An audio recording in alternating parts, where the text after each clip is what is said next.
तो last class में जो पढ़ाया था उसी का कंक्लूजन है, देयर इज नथिंग स्पेशल, लेकिन चारगाफ रूल पूछा जाता है 3 मार्क्स में और ये इम्पोर्टेंट है आपके स्कूल एग्जामिनेशन के लिए। तो चारगाफ रूल ना, एक साइंटिस्ट थे, उनका नाम था इरविन चारगाफ। तो 1950 में Irwin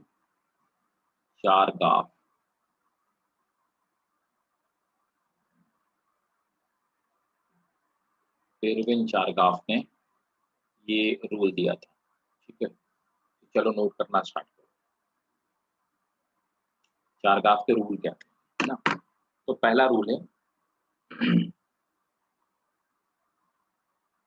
the DNA molecule always have DNA molecule will always have 80 base pair equal to GC.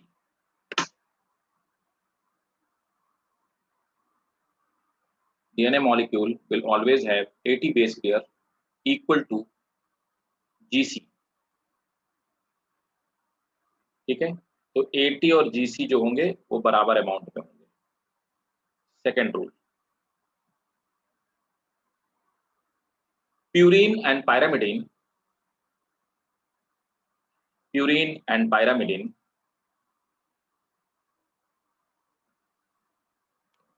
are always found, purine and pyrimidine are always found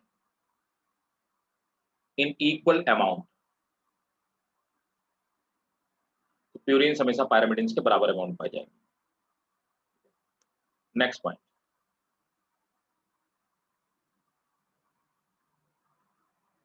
दूसरा क्या है, ए जितना होगा उतना ही टी होगा और जी जितना होगा उतना ही सी होगा। ये तो क्वाइट ऑब्वियस है, लेकिन नोट कर लो, इसको लिखना तो पड़ेगा ही।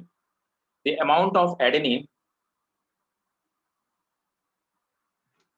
the amount of adenine is always equal to the amount of adenine is always equal to that of thymine and amount of guanine is always equal to amount of guanine is always equal to amount of cytosine and amount of guanine is always equal to amount of cytosine.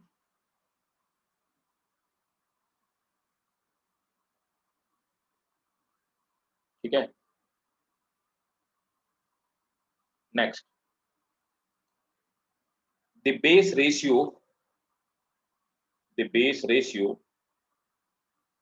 A plus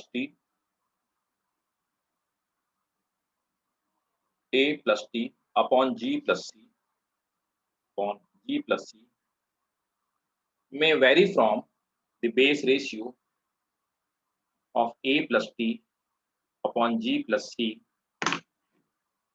may vary from a species to another species,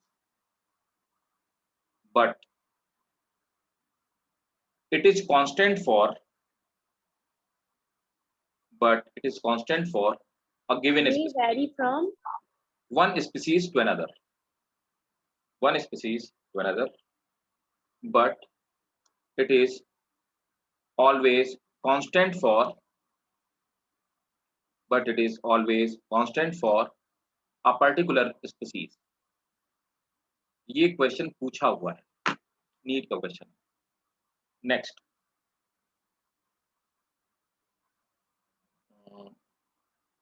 in fact last, the deoxyribose sugar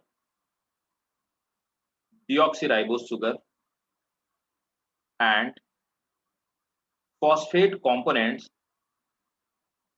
deoxyribose sugar and phosphate component are always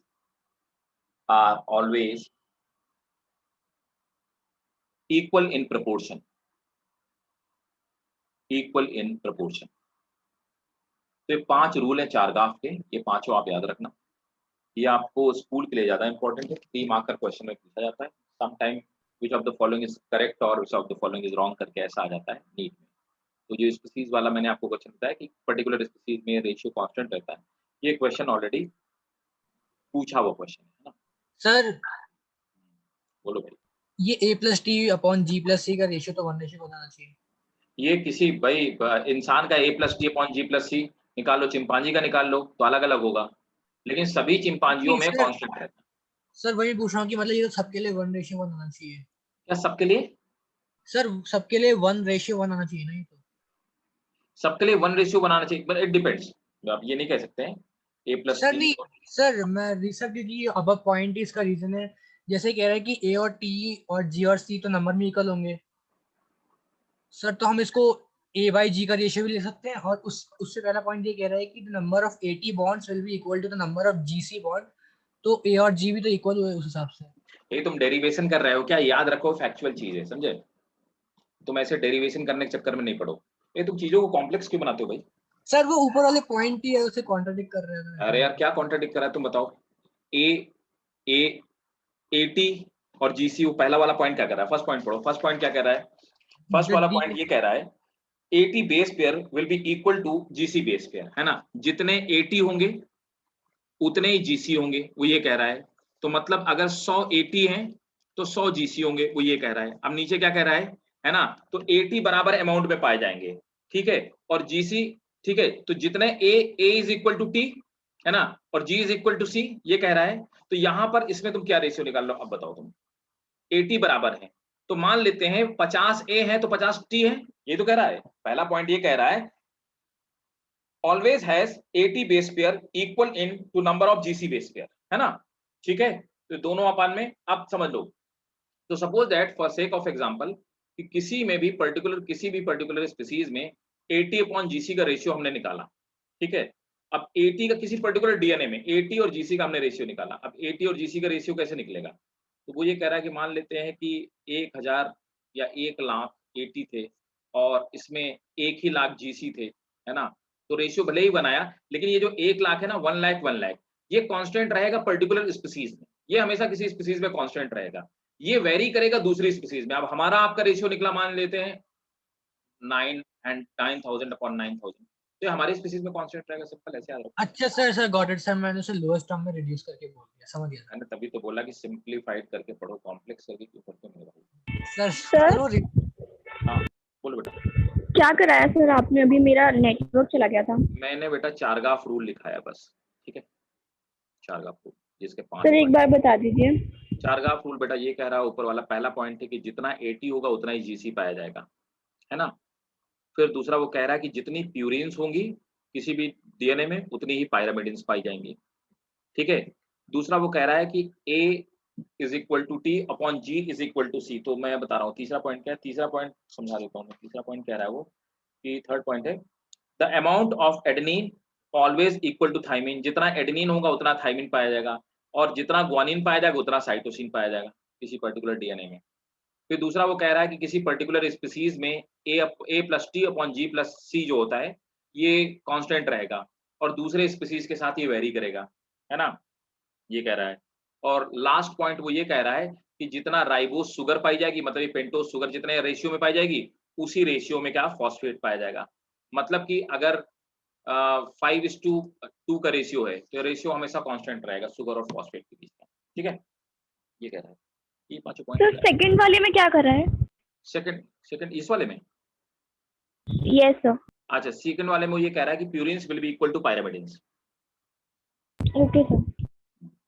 ठीक, हाँ तो ये हो गया ये चार का food. अब मुझे थोड़ा सा देखने दो, क्या बताऊँ, पैकिंग ऑफ डीएनए बताना है मेरे हिसाब से। पैकेजिंग ऑफ डीएनए बताता हूँ। पैकेजिंग ऑफ डीएनए ही होगा, मैं केमिकल स्ट्रक्चर बता चुका हूँ। अच्छा टाइप्स ऑफ डीएनए बता दिया था ना, ए डीएनए, बी डीएनए, सी डीएनए वगैरह वगैरह, पता था? बोलो भाई। नहीं सर, ये नहीं बताया। ये नहीं बताया, ठीक है। ठीक, तो चलो दो चीजें बताता हूँ। पहले पैकिंग ऑफ डीएनए, है ना, ध्यान से मेरी बात को समझना। फिर चलो पहले टाइप्स ऑफ डीएनए बता देता हूँ, कितने टाइप के डीएनए पाए जाते हैं। देखो पूरे वर्ल्ड में हम लोग बात करते हैं, इनफैक्ट पूरे अर्थ में, है ना। तो पूरे अर्थ में तो सबसे पहले डीएनए पाया जाता है, तो एक पाया जाता है भाई साहब ए डीएनए, है ना, और दूसरा पाया जाता है डी डीएनए, ठीक है। तीसरा पाया जाता है सी डीएनए, डी डीएनए और जेड डीएनए। जो सबसे ज्यादा पाया जाता है, जिसको हम लोग पढ़ रहे हैं उतने दिन से, वो ये है। हम लोग इसी को पढ़ रहे हैं। अब देखते जाओ, ये जो ए डीएनए होता है ना, इसमें 11 न्यूक्लियोटाइड पाए जाते हैं, ठीक है। ये जो आपका बी डीएनए है, इसमें तो आपको पता ही है 10 न्यूक्लियोटाइड पाए जाते हैं। जो आपका सी डीएनए है ना, तो सी डीएनए में कितने 9 न्यूक्लियोटाइड पाए जाते हैं, ठीक है। जो डी डीएनए है, इसमें 8 न्यूक्लियोटाइड पाए जाते हैं, और जो जेड डीएनए है, इसमें 12 न्यूक्लियोटाइड पाए जाते हैं, और ये जेड के शेप का होता है, ठीक है। एक और खास बात, बाकियों की तो लंबाई सेम होती है, इसकी लेंथ 45 एंगस्ट्रॉम होती है, ठीक है। इसकी लेंथ 45 एंगस्ट्रॉम होती है, और ये जेड के शेप का होता है, ठीक है।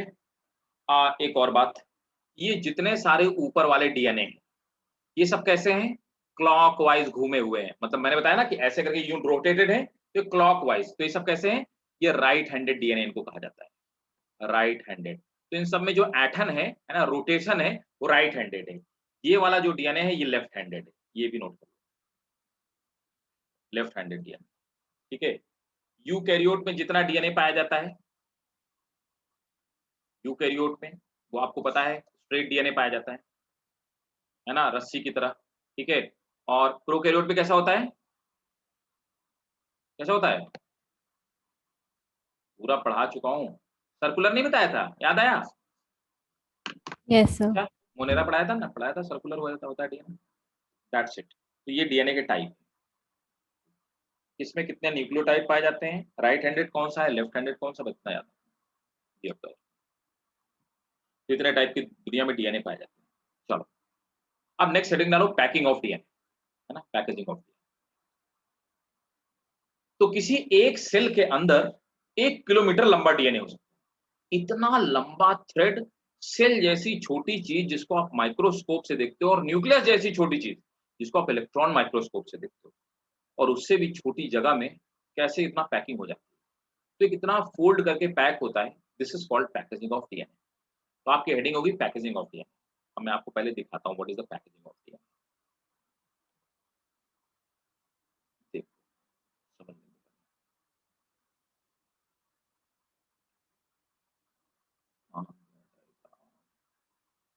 पैकेजिंग ऑफ डीएनए,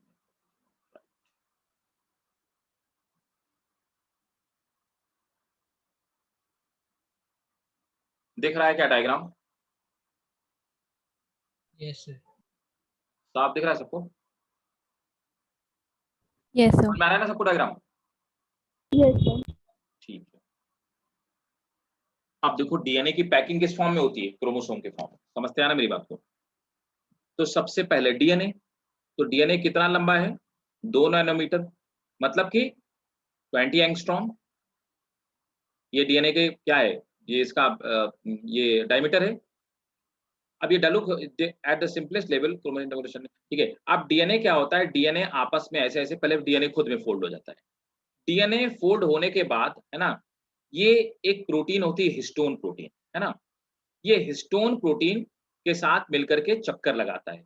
तो एक हिस्टोन का इस तरह से टुकड़ा होता है, और इसके चारों तरफ डीएनए जो चक्कर लगाता है, वो चक्कर कितना लगाता है वो मैं आपको अब बताता हूँ, समझना मेरी बात को, है ना।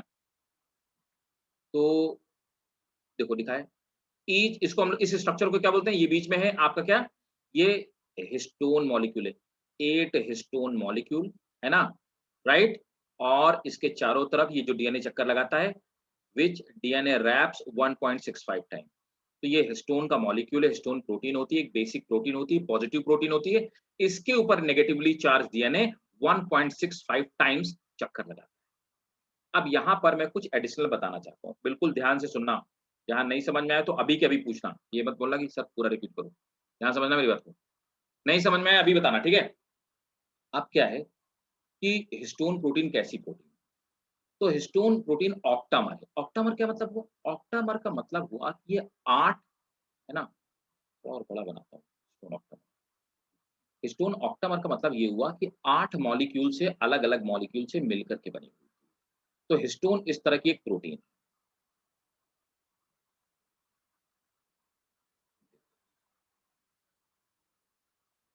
मेरे पास इस तरह से एक वुड का ब्लॉक है ना?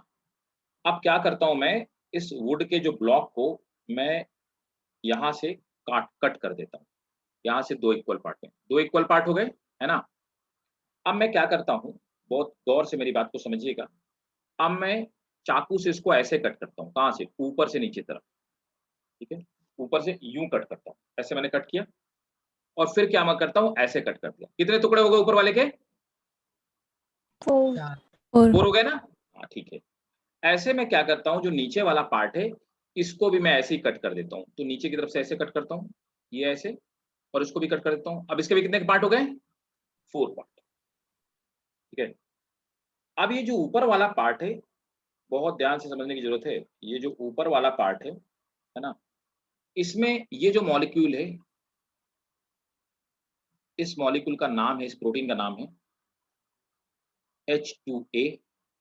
ये क्या है? H2B, और ये H3 है, और ये H4 है। तो कितने प्रोटीन के मॉलिक्यूल हो गए? कितने टाइप की हिस्टोन हो गई? 4 तरह की। इसी की नीचे की तरफ पाई जाती है कॉपी। तो नीचे क्या होगा? ये H2A का मॉलिक्यूल हो गया, और ये क्या है? ये H4 का मॉलिक्यूल हो गया, और ये H3 का मॉलिक्यूल हो गया, और ये H2B हो गया। तो ऊपर 4 हिस्टोन पाई जाती है, उन्हीं के नीचे 4 कॉपी पाई है। हो गई ऑक्टामर। तो इसको हम लोग क्या बोलेंगे? Histone octamer. किसी को कोई कंफ्यूजन? याद रहेगा हिस्टोन ऑक्टामर? हाँ जी। सर H3 वाला H3 के नीचे होगा। अरे मालिक, कहीं भी नीचे, वो H3 के नीचे तो देखो ना, पीछे की तरफ है, वो भी तो पीछे रहेगा। ओके। H2 इधर इधर पीछे ही तो रहेगा। H3 यस H3 के ही तो नीचे है। Yes sir. तब देखो ना, ये फोन है, H3 इधर है ना, तो नीचे की तरफ भी तो इधर ही रहेगा ना। हाँ सर। फिर अब देखो, ये हिस्टोन का ऑक्टामर हो गया। ये पॉजिटिवली चार्ज एक बेसिक प्रोटीन है। इस प्रोटीन के ऊपर, है ना, तो इस प्रोटीन के ऊपर डीएनए रैप्ड है ना? तो डीएनए क्या करता है? रैप है। तो कैसे? एक चक्कर ये लगाया, तो डीएनए ने ऐसे किया, एक चक्कर इस तरह से डीएनए लगा करके आया पीछे से घूम के, है ना, और फिर डीएनए इधर से निकला। तो डीएनए ये जो चक्कर लगाता है, इसके ऊपर लिपटा हुआ है, तो कैसे? 1.65 टाइम्स, है ना? तो ये डीएनए, दिस इज डीएनए। और डीएनए कितनी बार लिपटा हुआ है? 1, पूरा 2 राउंड नहीं, 1.65 राउंड डीएनए लिपटा हुआ है। अब ये डीएनए इसके ऊपर से खिसक सकता है। ये वैसे ही, मेरे पास एक सिलेंडर है, उस सिलेंडर के ऊपर मैंने एक रिबन लपेट दिया, रिबन खिसक सकता है। रिबन खिसकने ना पाए, इसके लिए एक और व्यवस्था है ना, एक और इंतजाम है इसके लिए। तो इसके लिए इंतजाम क्या है? इसके लिए हमने क्या किया, इसके ऊपर एक प्रोटीन और चिपकी हुई है। इस प्रोटीन को हमने चिपका दिया है। ये प्रोटीन भी हिस्टोन प्रोटीन है ना? तो हिस्टोन प्रोटीन एक इसके ऊपर और चिपक गई है, जिससे कि इस डीएनए को खिसकने ना दे, इसको सील कर दे। इस हिस्टोन का नाम है H1। तो कितने टाइप की हिस्टोन प्रोटीन हो गई? सर 5 2 टाइप, टाइप के। 5 5 टाइप की, है ना?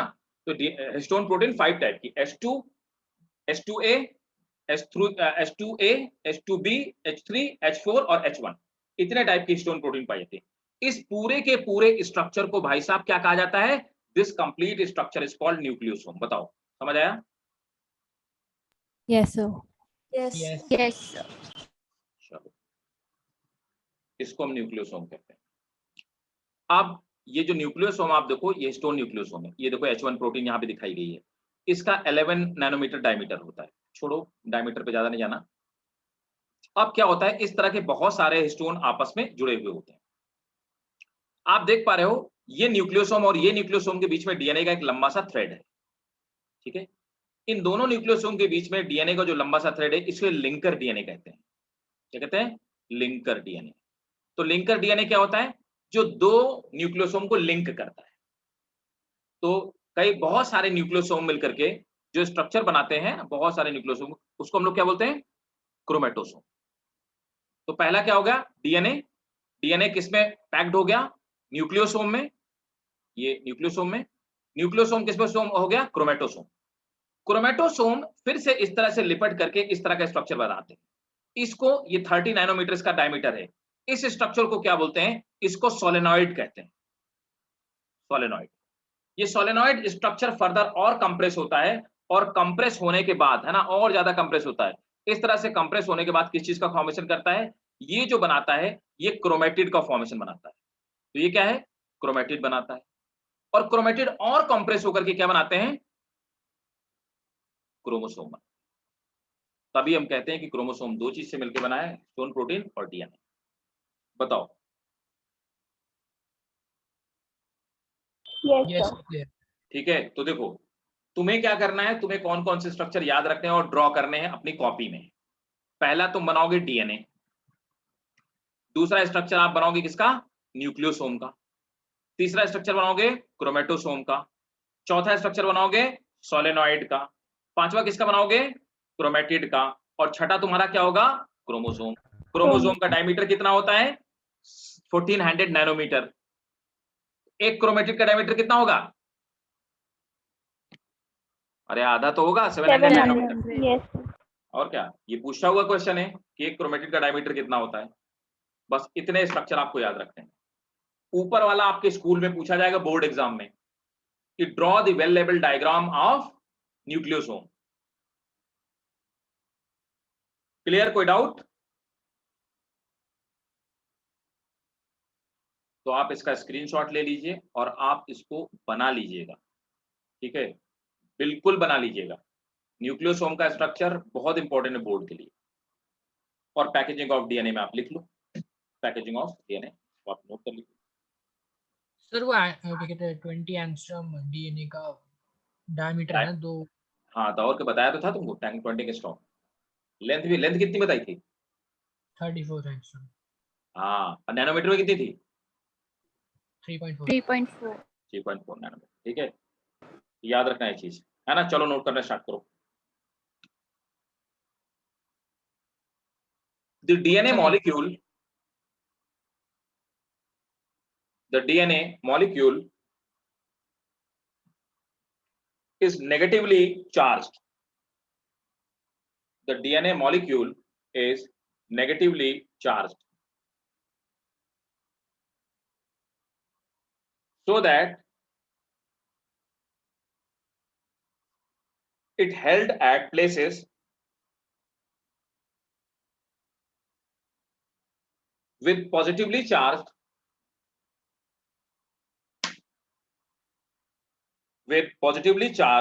protein, positively charged histone protein. Full stop.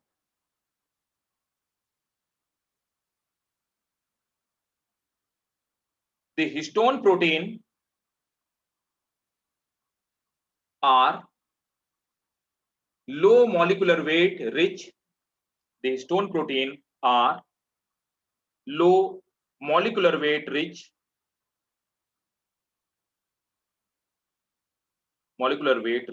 in basic amino acid, lysine and arginine.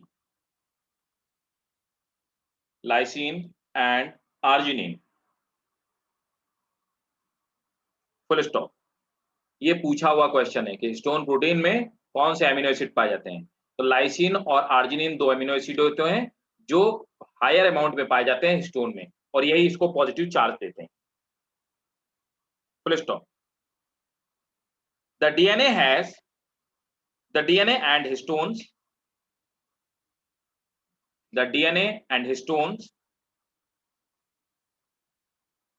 are loosely bound with each other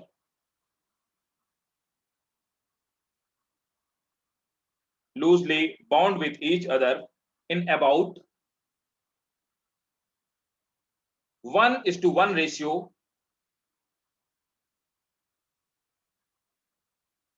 to form chromatin. full stop.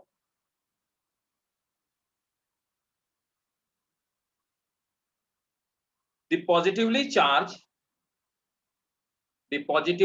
charged alkyl group, the positively charged alkyl group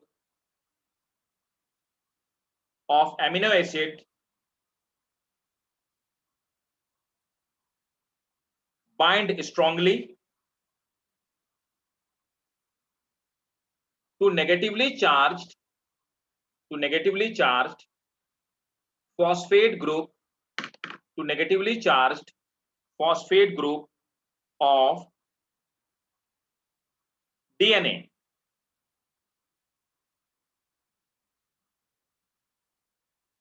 Next point.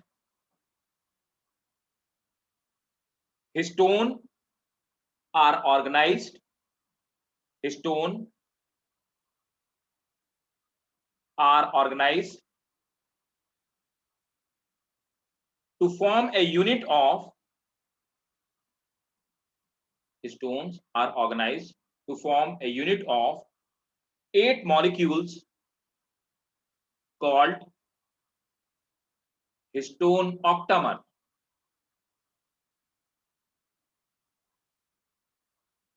Full stop. It consists of 2 molecules of each histone protein, H2A, H2B, H3 and H4. Next Sir, point. molecule of each. Molecule of each 4 different histone, H2A, H2B, H3 and H4. Sir ये ना sentence हम शुरुआत से repeat कर, आपने क्या बोला? It consist of 2 molecules. क्या? सर इस सेंटेंस की शुरुआत में क्या बोला आपने? It consist of. It consists of 2 molecules of each different 4 different histone.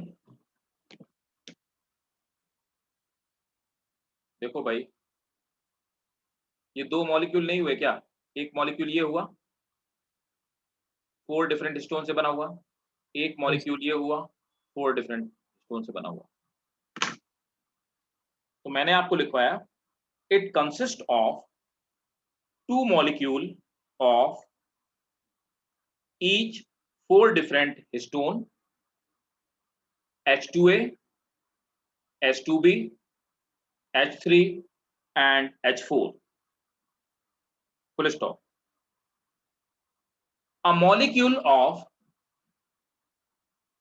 5th histone called H1. A molecule of 5th histone of H1 attaches to DNA,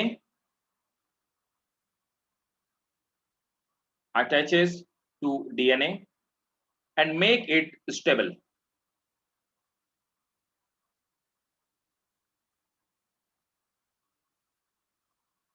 This complex structure of histone and DNA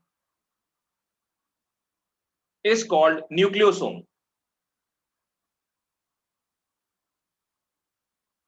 Next point.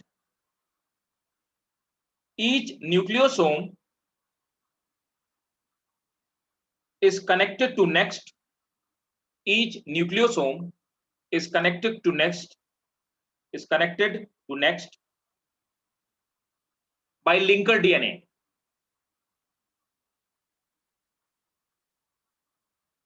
Full stop. Nucleosome and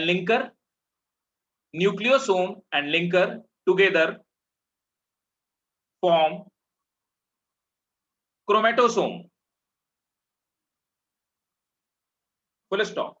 Next point. Chromosome organize themselves in a solenoid structure. Chromosome organize itself in a solenoid structure. Full stop. इसी में लिखेंगे solenoid further compress and fold. Solenoid further compress and fold to form a chromatid with 700 nanometer diameter. Full stop. Chromatids further compress and form a chromosome with 1400 nanometer diameter.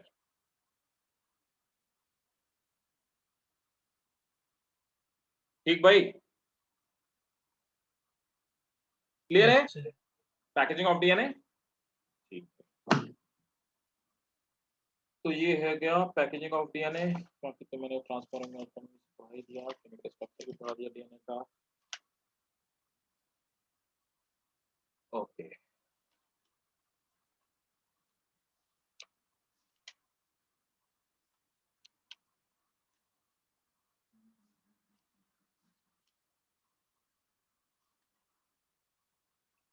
देखो आप note करो, अब next मैं आपको पढ़ाऊंगा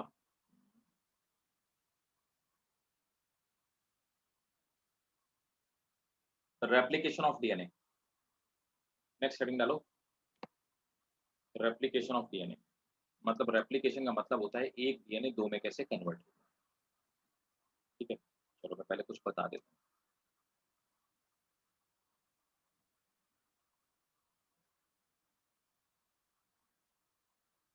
देखो replication DNA की property है, हालांकि ये किसी भी जेनेटिक मटेरियल की प्रॉपर्टी होती है, ये अभी हमको पता है। तो रेप्लिकेशन में क्या होता है कि इस तरह से ये हमारा एक डीएनए हो गया, है ना, ये कोई सा डीएनए हो गया। अब क्या होता है, इस डीएनए को रेप्लिकेट करना है, मतलब मल्टीप्लाई करना है। तो जब मल्टीप्लाई करना होता है तो ये डीएनए क्या करता है, तो पहले ये डीएनए अनवाइंड हो जाता है, खुल जाता है ना, इस तरह से खुल गया, है ना। जब इस तरह से खुल गया तो इसके ऊपर दूसरा वाला डीएनए बनने लगता है ना। तो इस नए डीएनए पे दूसरा वाला डीएनए, एक्चुअल में प्रोसेस ऐसी होती है, इस नए वाले डीएनए पे दूसरा डीएनए बनने लगता है ना। इस तरह से धीरे धीरे करते हुए एक डीएनए दो डीएनए में कन्वर्ट हो जाता है ना। तो जब दो डीएनए में कन्वर्ट हो जाता है तो अब क्या होता है, ये जो पुराना वाला डीएनए जो ब्राउन कलर का मैं बता रहा हूँ, इसको हम लोग बोलते हैं टेम्पलेट, है ना, ये टेम्पलेट कहलाता है। और इस टेम्पलेट पे, तो ये हो गया टेम्पलेट, या इनको हम पैरेंटल स्ट्रैंड बोलते हैं, है ना। जो टेम्पलेट होता है टेम्पलेट बोलते हैं, या इसी को क्या बोलते हैं, पैरेंटल, क्योंकि पैरेंटल डीएनए का पार्ट है तो पैरेंटल स्ट्रैंड बोलते हैं। तो ये हो गया हमारा ऊपर वाला और नीचे वाला टेम्पलेट, है ना, या इसी को हम लोग बोलेंगे पैरेंटल। तो डीएनए टेम्पलेट या पैरेंटल, तो टेम्पलेट या पैरेंटल स्ट्रैंड हमारे ये हो गए दो, है ना। तो पुराना वाला टेम्पलेट की तरह, मतलब सांचे की तरह काम करता है, और इस टेम्पलेट या पैरेंटल स्ट्रैंड के ऊपर नए वाले स्ट्रैंड का फॉर्मेशन हो जाता है। इस तरह से नया वाला स्ट्रैंड बन जाता है ना। तो नया वाला न्यू स्ट्रैंड बन जाता है। तो इस तरह से पैलेंटेड जो सांचा होता है उस पे, है ना, नए वाले स्ट्रैंड का फॉर्मेशन हो जाता है। और फर्दर ये आपका डीएनए बन गया, जिसमें आधा डीएनए जो होगा, आधा हिस्सा जो डीएनए का होगा, ये पुराना वाला पैरेंटल होगा, है ना, और बाकी का जो हिस्सा होगा वो नए वाले का होगा, मतलब न्यू डीएनए होगा। तो इस तरह से डीएनए रेप्लिकेट करता है। इस प्रोसेस को हम लोग क्या बोलते हैं, रेप्लिकेशन ऑफ डीएनए। अब इस बात को बताने के लिए कुछ साइंटिस्ट थे, जिन साहब ने इसको बताने की कोशिश की, उनका नाम था क्या, ये क्या सेमी कंजर्वेटिव मॉडल किसने दिया था, मिशेल्सन और स्टॉल। तो मिशेल्सन और स्टॉल ने, इन्होंने कहा कि भाई देखो, पुराने स्टैंड पे नया वाला स्टैंड बनता है, मतलब कि आधा पुराना वाला होता है, आधा नया वाला होता है। इसको इन्होंने क्या कहा कि सेमी कंजर्वेटिव मॉडल का, सेमी कंजर्वेटिव मॉडल।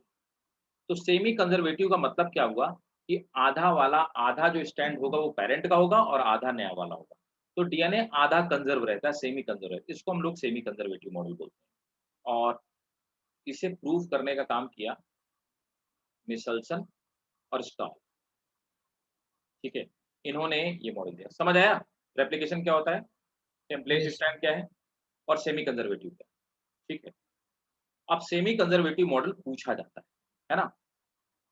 तो मैं आपको सेमी कंजर्वेटिव मॉडल बता देता हूँ। Semi conservative model,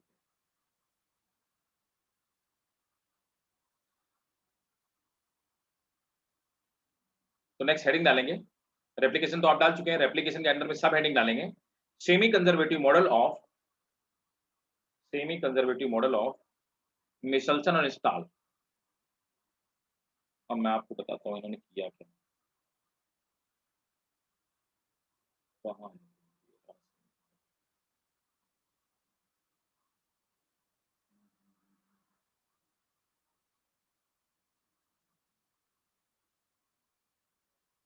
semi conservative किया।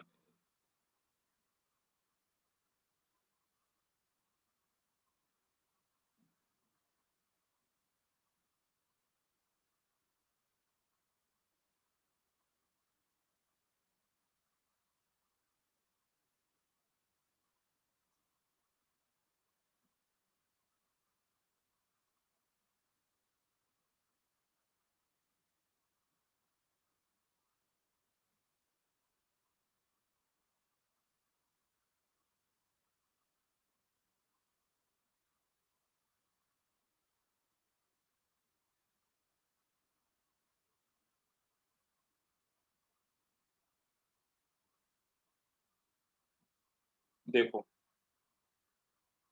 ये मिशेल्सन और स्टॉल का सेमी कंजर्वेटिव मॉडल है। इन्होंने क्या किया, हालांकि इसमें ऐसा कुछ है नहीं है, खास बात नहीं है। हाँ, तो भाई साहब इसको समझ लीजिए, ये पूछा जाता है और ये इंपॉर्टेंट है। तो इनका नाम क्या था इन दोनों लोगों का, इस मॉडल को हम लोग बोलते हैं सेमी कंजर्वेटिव मॉडल। तो उन्होंने प्रूव किया कि डीएनए का रेप्लिकेशन सेमी कंजर्वेटिव होता है, जिसमें आधा वाला पेरेंटल स्टैंड रहता है और आधा वाला नया स्टैंड। जिन्होंने इसको प्रूव किया उनका नाम था मैथ्यू मिशेल्सन। नाम मैं स्पेलिंग लिख देता हूँ, MAEEHEW, Matthew Meselson and Franklin Franklin Stahl. Matthew Meselson and Franklin Stahl, है ना। अब देखो इन्होंने क्या किया कि इन्होंने पहले इकोलाई बैक्टीरिया लिया, है ना। तो इन्होंने एक्चुअली डीएनए में नॉर्मली जो नाइट्रोजन पाया जाता है, तो नाइट्रोजन बेस पाए जाते हैं। तो नाइट्रोजन बेस में हमको भी पता है कि नॉर्मल नाइट्रोजन कौन सा होता है, N14। नाइट्रोजन का एक आइसोटॉप पाया जाता है, रेडियोएक्टिव नहीं, नाइट्रोजन का एक हैवी आइसोटॉप पाया जाता है, वो है N15, है ना। तो ये नाइट्रोजन का आइसोटॉप है ना, और ये हैवी आइसोटॉप है। तो इसने क्या किया, हैवी वाला आइसोटॉप लिया। तो पहले यहाँ पे ग्रोइंग कंटेनिंग N15 मीडियम, तो यहाँ पे N15 मीडियम लिया और N15 मीडियम में बैक्टीरिया को ग्रो कर दिया। जब बैक्टीरिया को ग्रो कर दिया तो बैक्टीरिया को जो डीएनए बना उसके अंदर नाइट्रोजन कौन सा था, हैवी वाला नाइट्रोजन था इस डीएनए में, है ना, हैवी आइसोटॉप था। अब इन्होंने क्या किया, उस बैक्टीरिया को वहां से निकाल दिया। अब उस बैक्टीरिया की जब फर्स्ट जनरेशन ग्रो की, किसमें, नॉर्मल वाला मीडियम जो N14 कंटेन कर रहा था। तो इस नॉर्मल वाले मीडियम में जब बैक्टीरिया को ग्रो किया गया तो उन्होंने देखा कि डेंसिटी दोनों के बीच की इंटरमीडिएट डेंसिटी है। मतलब कि क्योंकि आधा वाला पुराना स्टैंड था, आधा वाला नया स्टैंड था। पुराना वाला स्टैंड तो N15 का बना हुआ था, नया वाला स्टैंड N14 का बना हुआ था। तो डेंसिटी आधी मिली, 50% नया और 50% पुराना वाला।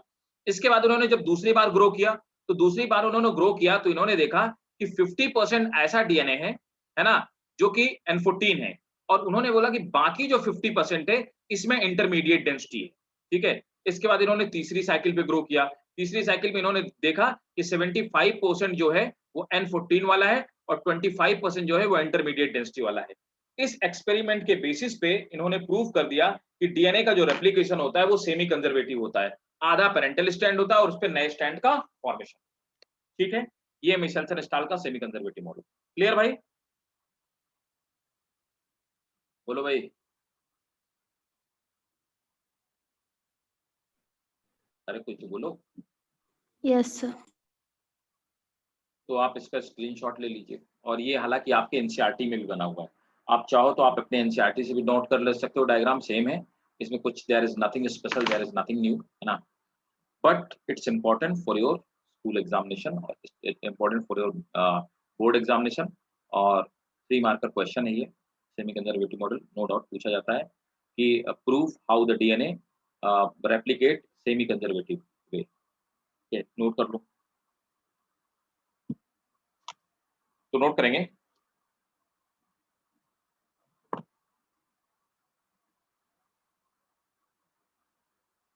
मिशेल्सन and Stahl in sir 1958। Meselson को कैसे स्पेल करेंगे? किसको? मिशेल्सन को? मिशेल्सन बोलेंगे, मिशेल्सन। अच्छा मिशेल्सन, ओके हाँ, Meselson. Meselson and Stahl, sir वो स्पेलिंग के लिखिए MESEL। MESELSON, Meselson, Matthew Meselson and Franklin Stahl, STAHL, Stahl. Michelson and Stahl in 1958 provided a strong experimental evidence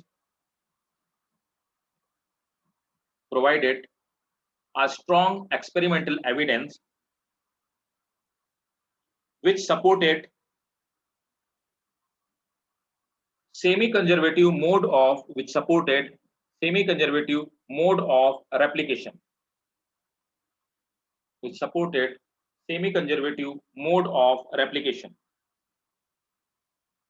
full stop. They grew, next point है, they grew E. coli bacteria,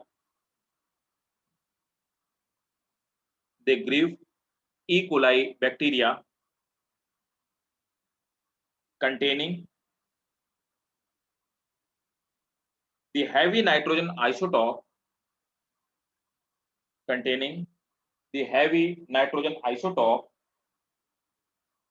of N15 for many generation.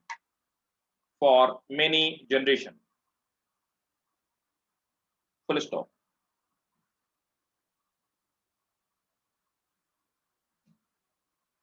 Now, the bacterial DNA is labeled with N15. Now, the bacterial DNA labeled with N15 is allowed to grow in medium containing ordinary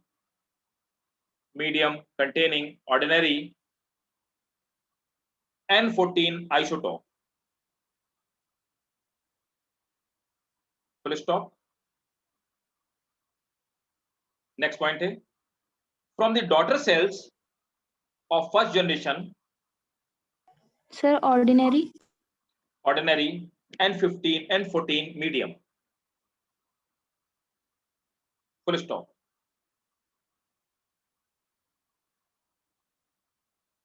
From the daughter cells of first generation,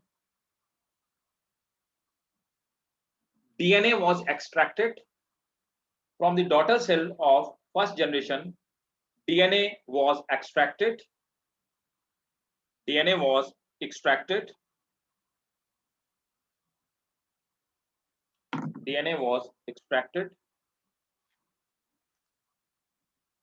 and purified.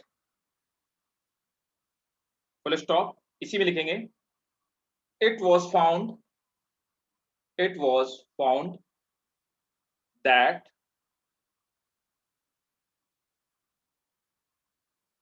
all DNA molecule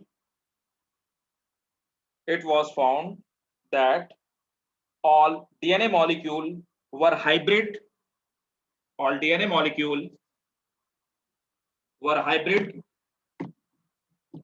Containing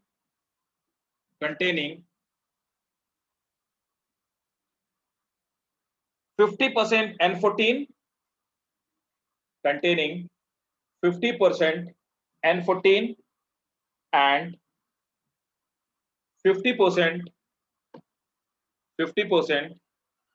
N15.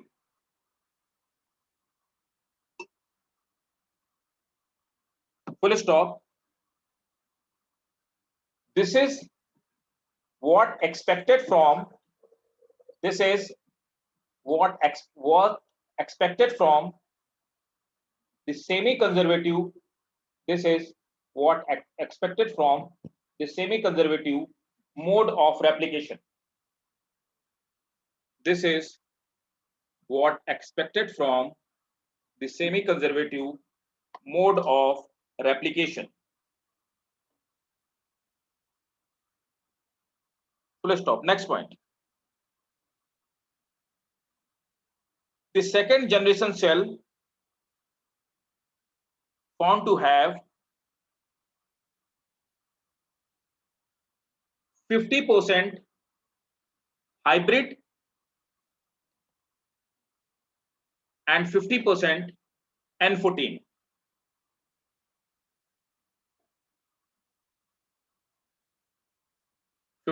Hybrid and 50% N14 density.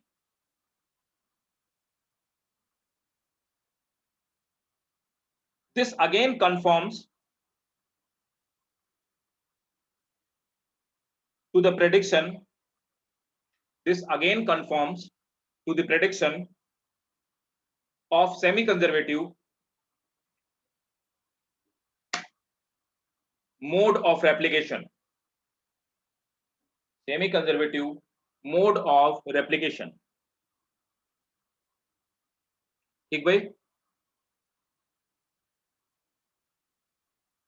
This was all about the semi-conservative mode of replication. बताओ भाई, clear है? Yes sir. अब actual में भाई साहब DNA replicate कैसे करते हैं, है ना? ये बात मैं आपको पहले समझा दूं। चलो, ये तो कोई सिंपल सी बात थी, इसमें कुछ खास नहीं था, बस नथिंग स्पेशल। ये एक एक्सपेरिमेंट था जो कि आपको याद रखना। जितने एक्सपेरिमेंट हमने बताए हैं सब आपको याद रखने पड़ेंगे, चाहे वो किसी का भी एक्सपेरिमेंट हो। और अब मैं आपको समझा रहा हूँ कि डीएनए का रेप्लिकेशन एक्चुअल में कैसे होता है। तो जो मैं बात एकदम बताऊं उसको बिल्कुल ध्यान खोल करके, एकदम दिमाग खोल करके बिल्कुल सुनना है और आपको 100% फोकस होना है यहीं पे। जहां पे ना समझ में आए उसी स्टेप में पॉज करके मुझसे पूछ लेना, ठीक है? देखो अब क्या है,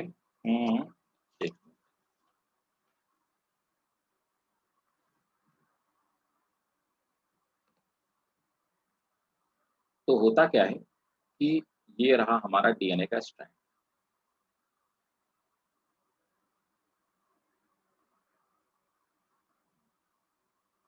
ये डीएनए का स्ट्रैंड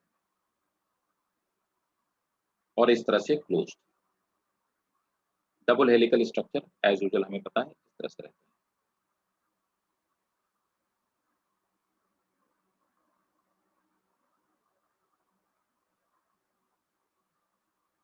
इस तरह से तो आप डीएनए को रेप्लिकेट कर रहे हैं, है ना? तो डीएनए का जब रेप्लिकेशन होगा तो मान लो ये 3 प्राइम एंड है, तो ऑब्वियसली ये 5 प्राइम एंड होगा, है ना? और ये 5 प्राइम एंड है तो ये 3 प्राइम एंड। अब क्या होगा, सबसे पहले डीएनए को इस हेलिक्स को ओपन करना होगा, है ना? तो यहाँ पे कोई ऐसा एंजाइम आना चाहिए जो कैंची की तरह काम करे, सीजर की तरह काम करे, है ना?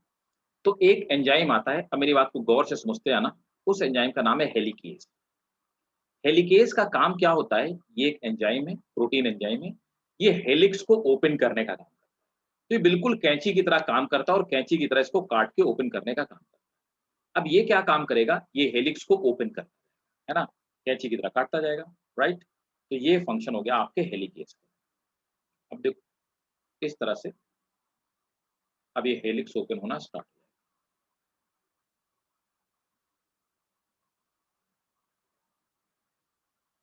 तो इस तरह से डीएनए को जब कट करता जा रहा है तो हेलिक्स इस तरह से ओपन होता जाएगा।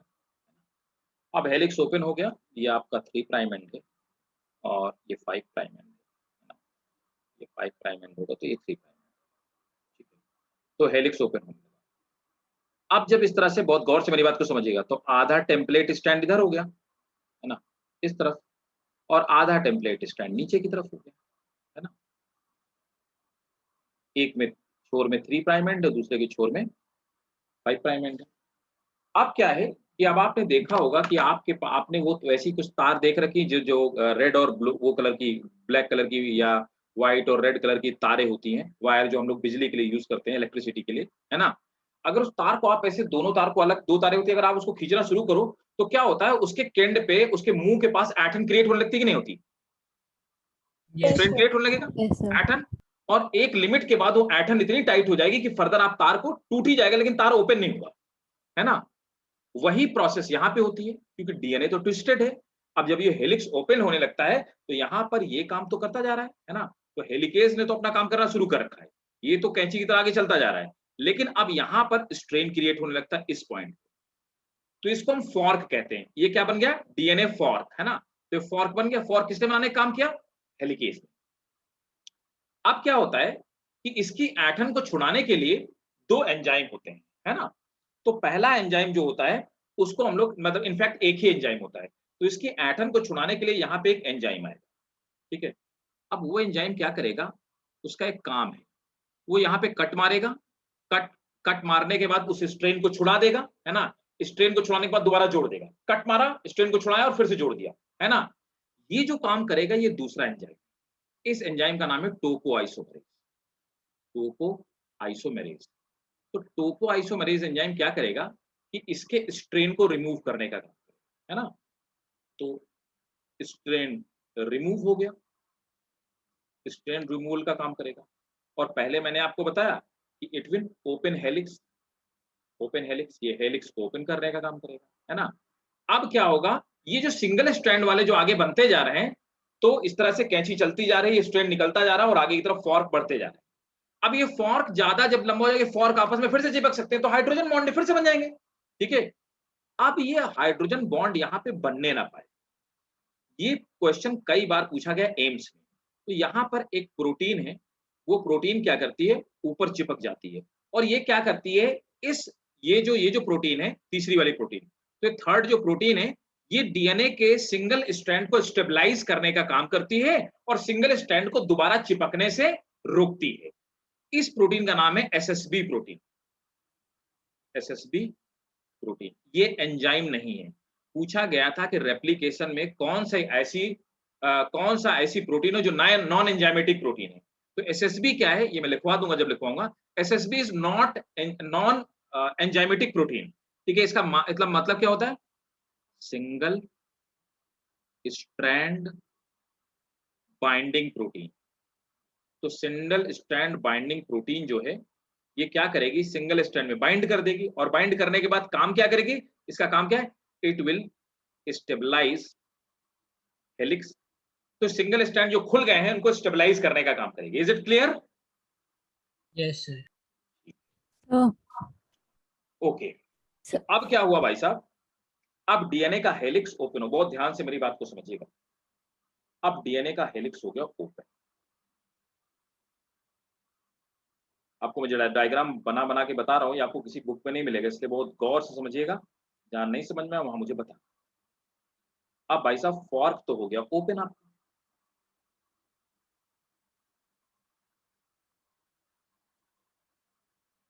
इस तरह से इधर फॉर्क ओपन हो गया, इस तरह से इधर फॉर्क ओपन। बाकी के एंजाइम ने अपना क्या क्या काम किया वो मैंने आपको बता दिया, ठीक है। अब हमको इस पीछे वाले से कोई लेना देना नहीं, ये डीएनए तो बहुत लंबा होता है।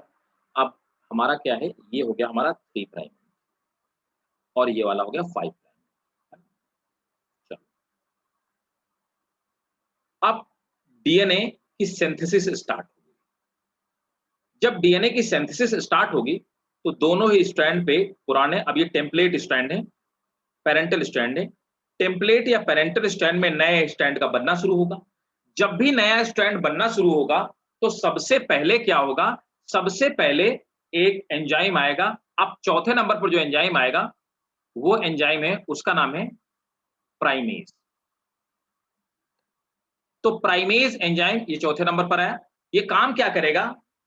प्राइमर फॉर्मेशन का काम करेगा। क्या? Primer formation. तो प्राइमर क्या होता है? प्राइमर क्या होता है? It's RNA, RNA fragment. ये आरएनए का एक टुकड़ा है, एक छोटा सा आरएनए का टुकड़ा है। ये क्या करेगा? प्राइमर का फॉर्मेशन करेगा। कहां पे? यहां पे। तो अब ये वाला प्राइमर क्या हो गया? 5 प्राइमर। ठीक है, तो चौथे नंबर पर प्राइमर आया। प्राइमर ने थोड़ा सा आरएनए का एक टुकड़ा डाला।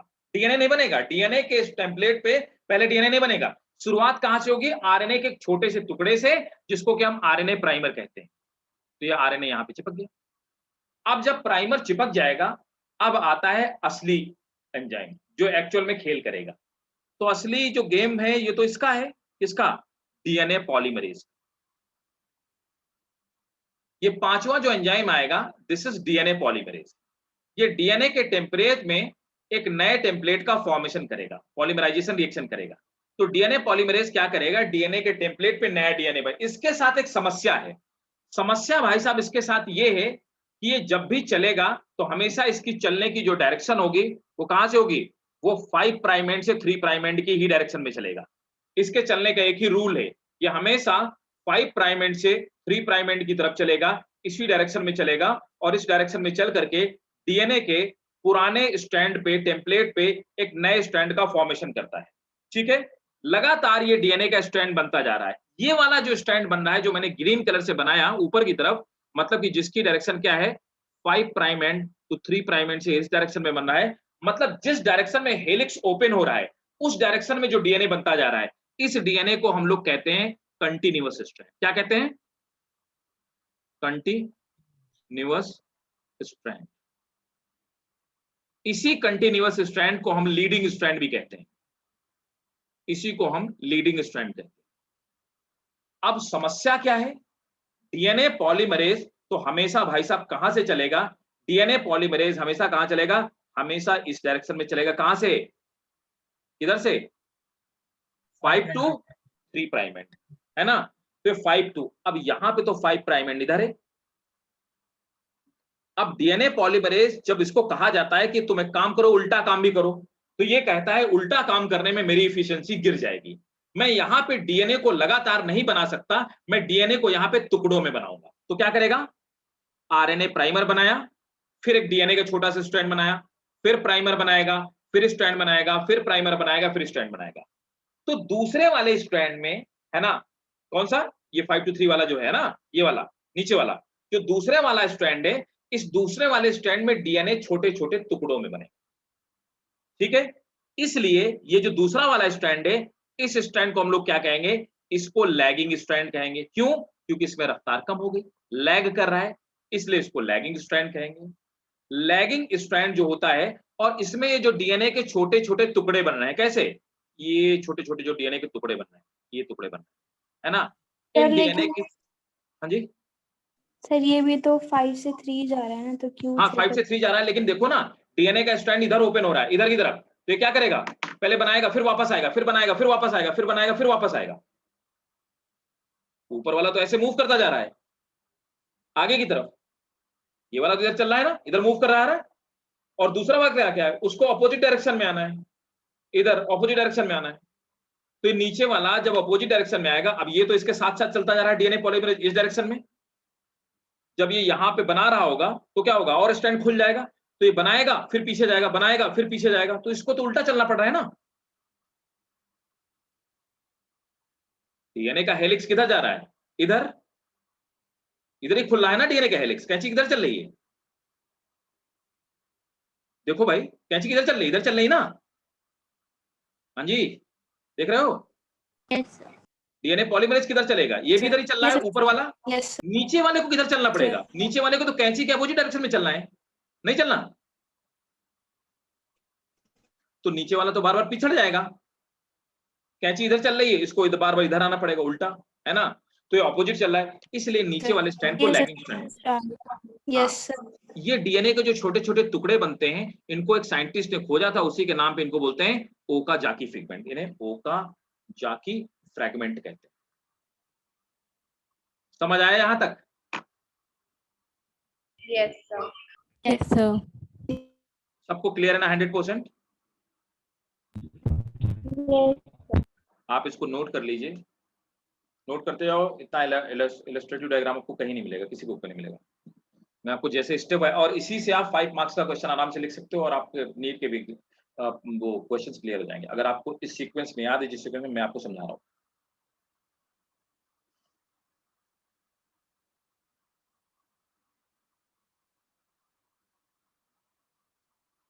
नोट करके बताओ फिर मुझे।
सर प्राइमेज भी एक एंजाइम है।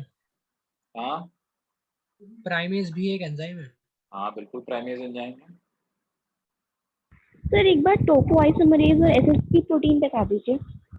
टोपोआइसोमरेज बेटा क्या करता है कि जैसे कोई सी भी वायर है ना, तो वो जो आगे ऐठन होती है, तो टोपोआइसोमरेज क्या करता है कि उस जहाँ पे जब ऐठन बहुत ज़्यादा हो जाती है तो वहाँ पे कटिंग करता है, कट करने के बाद ऐठन रिलीज हो जाती है ना, टॉर्शन जो टॉर्शन होता है वो रिलीज हो जाता है। उसके बाद फिर क्या होता है कि दोबारा से उसको जोड़ देता है। तो इस तरह से ये इसका स्ट्रेन को रिलीज करने का काम करता है टोपोआइसोमरेज, है ना, स्ट्रेन को रिमूव करने का काम करता है। एसएसबी क्या करती है कि अब ये जो पीछे की तरफ जो सिंगल स्ट्रैंड खुलता जा रहा है, ये आपस में फिर से ना चिपक जाए, और चिपक करके आपस में फिर से ना लिपट जाएँ। तो लिपटने ना पाए, इसको स्टेबल ऐसे ओपन किए रखा जाए, मतलब डीएनए के फॉर्क को स्टेबल किए रहा जाए, ओपन किए रहा जाए। इसके लिए ऊपर से प्रोटीन चिपक जाती है, एसएसबी प्रोटीन। एसएसबी प्रोटीन इस सिंगल स्ट्रैंड को स्टेबलाइज़ करके रखती है, जिससे कि ये ओपन रहे और इस पे नया डीएनए बनाया जा सके। Okay sir. सर एक बार ये प्राइमेज भी रिपीट कर दीजिए। प्राइमेज भाई साहब एक छोटा-सा एंजाइम होता है। ये जब डीएनए की सिंथेसिस स्टार्ट होती है, तो वहाँ पर प्राइमेज एक प्राइमर का फॉर्मेशन करता है। प्राइमर क्या होता है? आरएनए का एक छोटा-सा टुकड़ा होता है। ये प्राइमेज का काम है। तो पहले प्राइमेज प्राइमर बनाएगा, फिर डीएनए पॉलीमरेज डीएनए बनाएगा। तो स्टार्टिंग डीएनए सिंथेसिस की प्राइमेज से होती है, तो पहले प्राइमर ही बनेगा तब डीएनए बनेगा जाकर के। तो पुराने स्ट्रैंड की और नया वाला जब स्ट्रैंड बनेगा तो पहले प्राइमर ही बनेगा, फिर डीएनए बनेगा। Okay sir. नोट करके सब लोग बताइएगा भाई एक बारी।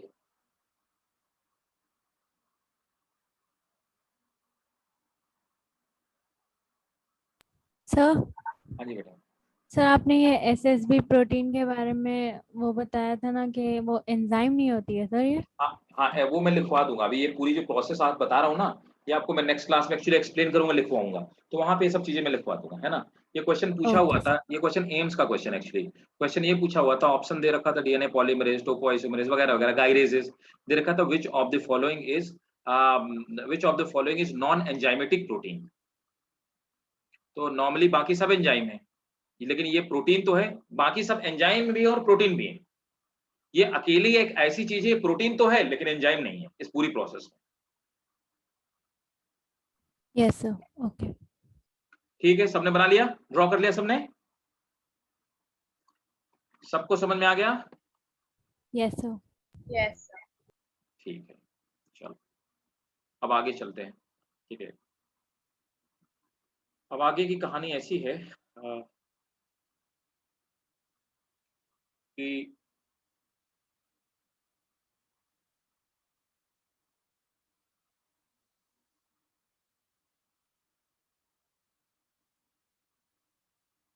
है ना, अब आगे की कहानी में आपको पता है कि डीएनए पॉलीमरेज ने क्या किया कि डीएनए बना दिया। ठीक है, तो हमने पढ़ा कि हमारा 3 प्राइम एंड है ना, और इधर ये 5 प्राइम एंड है। ठीक, नीचे वाले में उल्टा है,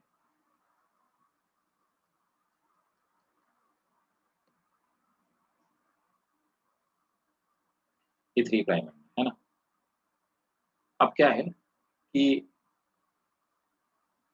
ये बंदा चला आ रहा है और आगे यहाँ पे प्राइमर लगा हुआ है ना, यहाँ पे प्राइमर लगा हुआ है।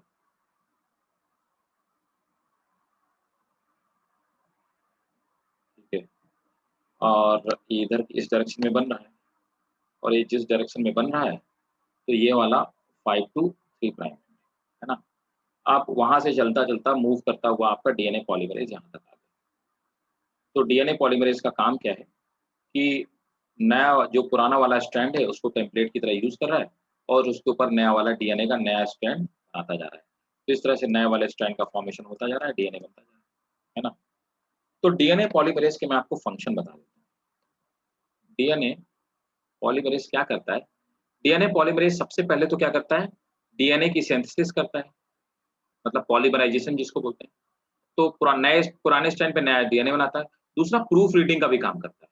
प्रूफ रीडिंग का अगर इससे कुछ गलती हो गई, कोई न्यूक्लियोटाइड गलत जुड़ गया है ना, या कहीं पे कोई मिस्टेक हो गई, तो दोबारा वापस लौट के जाएगा। ठीक है, ध्यान से समझना, दोबारा नहीं बताऊंगा, बहुत ध्यान से समझना।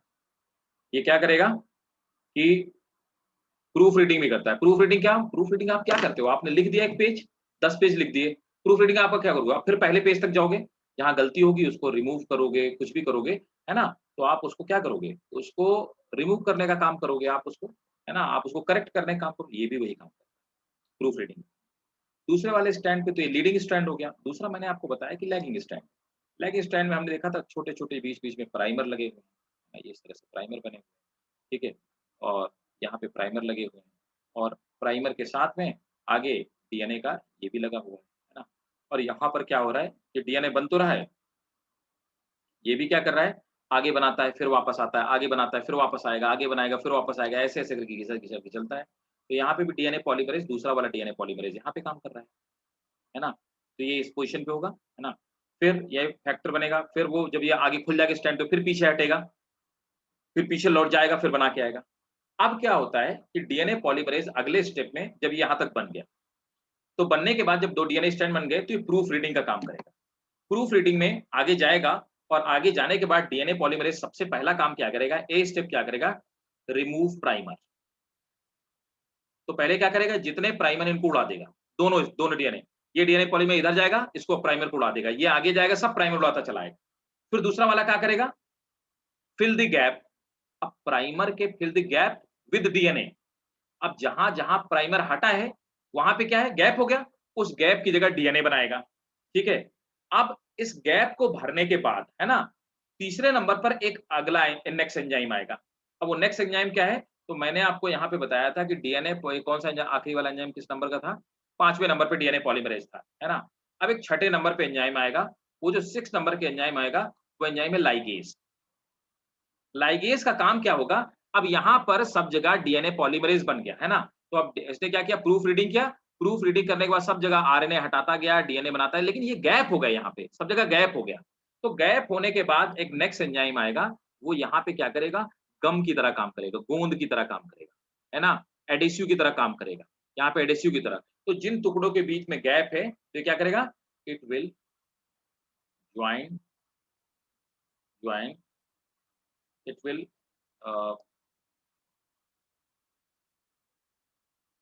Join the DNA fragments. तो ये डीएनए फ्रैगमेंट को ज्वाइन करने का काम करेगा और फाइनली इस तरह से पुराने स्ट्रैंड पे नए वाले स्ट्रैंड का फॉर्मेशन हो जाएगा। So this was the complete process और ये इतने सारे एंजाइम थे जो इन्वॉल्व थे डीएनए की सिंथेसिस में। सर डीएनए पॉलीमरेज नहीं तो जो गैप था वो फिल कर दिया ना पहले ही। और नहीं उसने फिल कर दिया, लेकिन अभी तो जुड़ा तो नहीं ना, टूटा तो है, बीच बीच में तो टूटा हुआ है ना, जहां जहां प्राइमर था वहां पे तो ज्वाइंट हो गया ना। ओके सर, समझ गया ना। ये ज्वाइन कर देगा दोनों। हाँ, ये दोनों को जोड़ देगा, ये एडेसिव गोंद की तरह काम करेगा, गम की तरह दोनों को जोड़ने का काम करेगा, लाइक दिस। Okay sir. इसको मॉलिक्यूलर गम भी कहते हैं और हेलिकेज को मॉलिक्यूलर सीजर भी कहते हैं। ये सब मैं लिखवा दूंगा, बायोटेक में सब, बायोटेक खत्म होते होते आपको सब चीजें समझ में आ जाएंगी, है ना, इनका यूज भी बायोटेक में।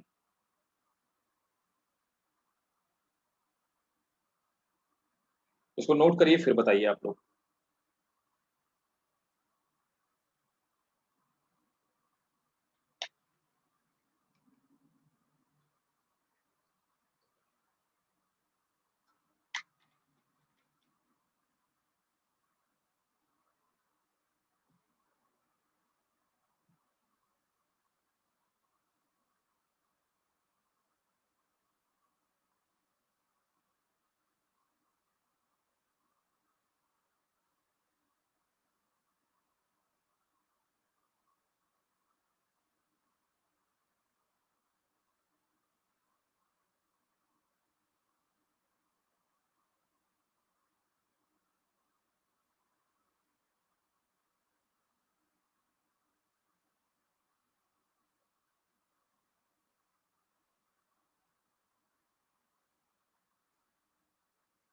डन, नोट कर लिया। Yes sir. ठीक है, सबको समझ में आ गया, किसी को कोई डाउट हो बताइए। बोलो भाई। चलो, कोई डाउट नहीं तो मैं हटा रहा हूं उसको।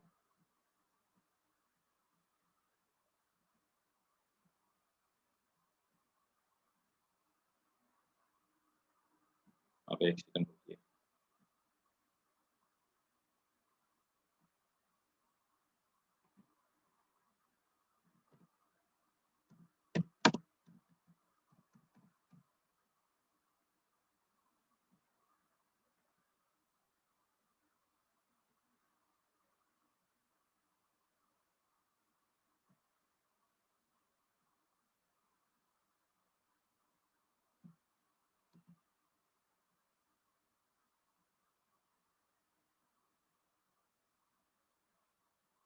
देखो मैं अब आपको एक वीडियो दिखाता हूँ,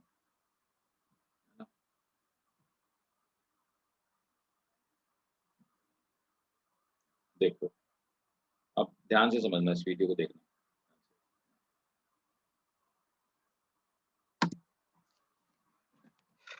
ये न्यूक्लियस हो गई हमारी, सेल है, सेल के अंदर देखो न्यूक्लियस है,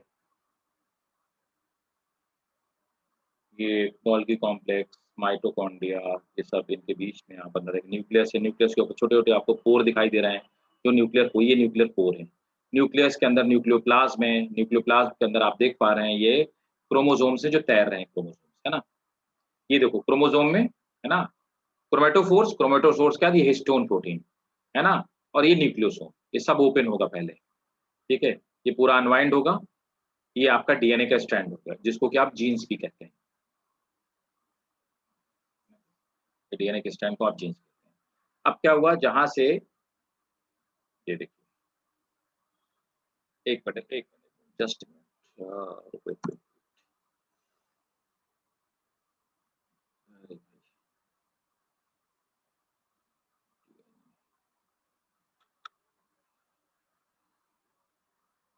पूरी प्रोसेस दे रही, जस्ट मिनट।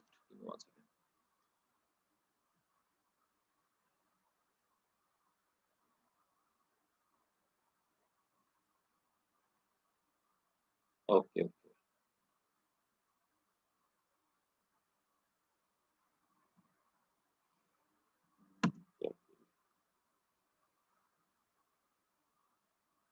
वो पूरी प्रोसेस थी प्रोटीन सिंथेसिस। देखो ये वही सेल के अंदर, न्यूक्लियस के अंदर है ना, ये डीएनए है, जिसको कि हम जीन्स भी कह सकते हैं। जीन्स डीएनए से मिलकर के बने होते हैं। ये डीएनए का स्ट्रैंड है। ये नॉर्मली वही एटीजीसी जो आपके बेस पेयर्स होते हैं वो है।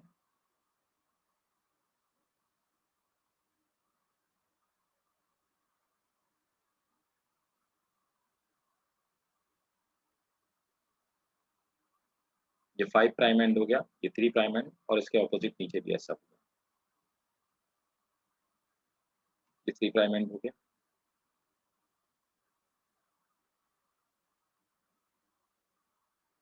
यहाँ पर ये पीछे से हेलिकेज एंजाइम आएगा, ये कैंची की तरह इसको कट करते हुए आगे की तरफ जाता जा रहा है।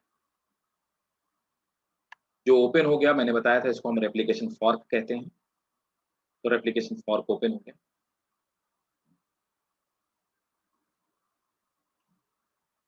सबसे पहले प्राइमेज आएगा, ये आरएनए के बेसिस आएंगे, और प्राइमेज ने आरएनए प्राइमर बना दिया, और प्राइमर बना के अपना निकल गया।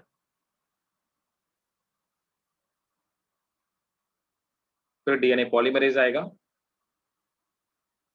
ये प्राइमर के बाद अभी क्या करेगा, डीएनए के न्यूक्लियोटाइड को बुलाएगा, एटीजीसी को, और उनको जोड़ना शुरू कर देगा 5 to 3 प्राइम एंड। ये आगे की तरफ चलता जा रहा है 5 to 3 प्राइम एंड पुराने डीएनए के स्ट्रैंड पे। तो इसको हम लीडिंग स्ट्रैंड बोलते हैं, क्योंकि इसमें लगातार बन रहा है, और ये उसी डायरेक्शन में चल रहा है जिस डायरेक्शन में क्या चल रहा था, आपका हेलिकेज चल रहा था। ये उसी डायरेक्शन में चल रहा है लीडिंग स्ट्रैंड। नीचे वाला अब आप देखो लैगिंग स्ट्रैंड। अब लैगिंग स्ट्रैंड में क्या हो रहा है, अब आप देखिए टुकड़े के फॉर्म में बन रहा है यहाँ पे, ये इस तरह से 5 to 3 प्राइम एंड 5 to, इनको हम ओकाज़ाकी फ्रेगमेंट बोलते हैं। ये मैंने आपको थोड़ी देर पहले बताया, ये आपके ओकाज़ाकी फ्रेगमेंट इस तरह से बनते जा रहे हैं। ये देखो अब हेलिक्स इधर ओपन हो रहा है आगे की डायरेक्शन में, है ना, ये इसको प्राइमर इधर बनाना पड़ रहा है। फिर डीएनए पॉलीमरेज उल्टा चल रहा है, हेलिक्स ओपन होने की अपोजिट डायरेक्शन में चल रहा है। फिर डीएनए पॉलीमरेज थोड़ा सा बनाएगा, तो इस तरह से टुकड़े में बनता है लैगिंग स्ट्रैंड।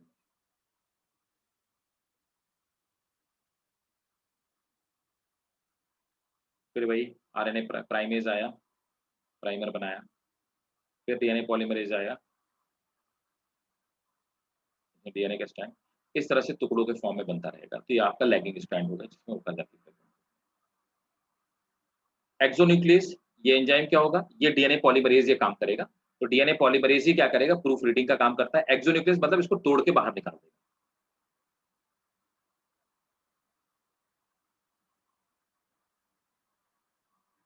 ये प्रूफ रीडिंग हो गई। लाइगेज आखिरी मैंने बताया, ये जाएगा सब जगह जहां जहां पे ज्वाइंट होंगे वहां पे गम लगाता हुआ चला आएगा, और नए डीएनए के पुराने डीएनए के स्ट्रैंड पे नया डीएनए का स्ट्रैंड बन जाएगा। फिर वैसे ही रोटेट हो जाएंगे, ट्विस्ट हो जाएंगे, और 2 नए डीएनए स्ट्रैंड बन जाएंगे एक पुराने DNA.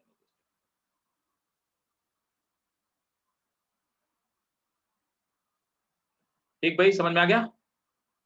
Yes sir. Yes sir. ठीक है, तो ये प्रोसेस हमने यहाँ तक समझ लिया, और नेक्स्ट क्लास में मैं आपको बताऊंगा कि किस तरह इसको मैं इनफैक्ट लिखवाना स्टार्ट कर दूंगा, है ना, लिखा दूंगा। तो ये था हमारा पूरा रेप्लिकेशन ऑफ डीएनए। और किसी को कोई डाउट हो तो बताइए, कहीं पे कोई डाउट है किसी को भाई रेप्लिकेशन ऑफ डीएनए में? कोई डाउट नहीं? तो अभी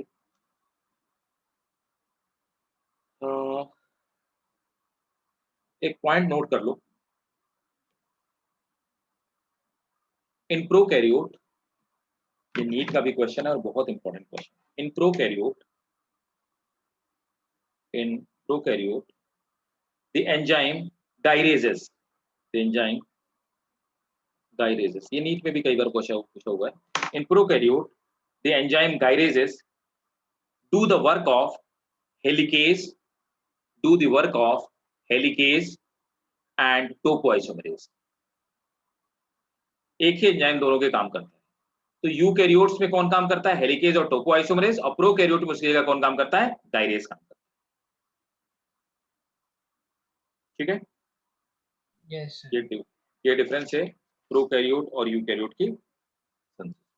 ठीक है, तो रेप्लिकेशन में आप मुझे याद दिलाओगे कि रेप्लिकेशन आपको दिखाना है नेक्स्ट क्लास में, और रेप्लिकेशन दिखाने के बाद फिर मैं आपको टाइप्स ऑफ आरएनए बताऊंगा, है ना, टाइप्स ऑफ आरएनए, फिर उसका ट्रांसक्रिप्शन ट्रांसलेशन। ठीक है, तो होप आपको सबको समझ में आ गया होगा। समझ आ गया? Yes sir. तो चलो मिलते हैं फिर नेक्स्ट क्लास में, और इसके आगे हम लोग कंटिन्यू करेंगे। ठीक है, good night sir. Thank you bye, sir. Good night, take care. Guys, thank you sir.